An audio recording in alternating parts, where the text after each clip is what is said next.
So today we've got some cool mods for the car.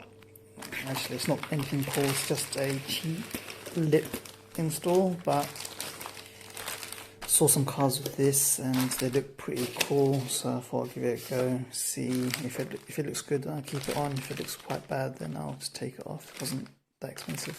So yeah, you've got your cheap rubber kind of lip, and then comes with self-tapping screws. So this comes with a 3M sticker, but might not be enough to hold it on, so you just use your screws to screw it in place. So yeah, let's get it on. So this is what it looks like without the lip. Looks pretty basic.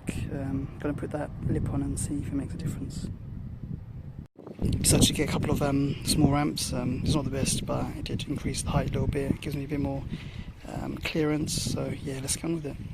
So that's what it looks like at the moment. I'm not sure if I like the look. Not sure if I'm gonna keep it for that long, but we'll see how it goes. Got the drill out.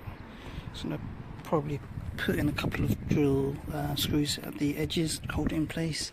Probably put another one here, and then another one there, and then finally another one here. So yeah, let's put them on. So yeah, what I've done is I've got one screw in. What I did before I screwed it in, I just made a little hole with the smallest drill bit I could find. And then I just used a normal screwdriver and screwed it in. So it's pretty straightforward. So yeah, that's all complete now. It didn't take that long, it takes about 10 minutes. It looks a little bit better. The corners, not that great. I'll probably get some corner splitters to hide this bit because it doesn't look that great.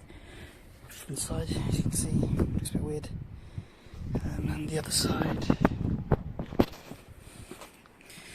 Yeah, it'd be nice to have a bit of corner splitter. I should have kept it a little bit longer. But yeah, well. Let's get some corner splitters and hide that. But from the front, that's what it looks like. If you guys have any comments, write them down below. Remember to like and subscribe. I've got a few more videos coming up, so if you're following, then you'll get those notifications. So yeah, see you guys next time.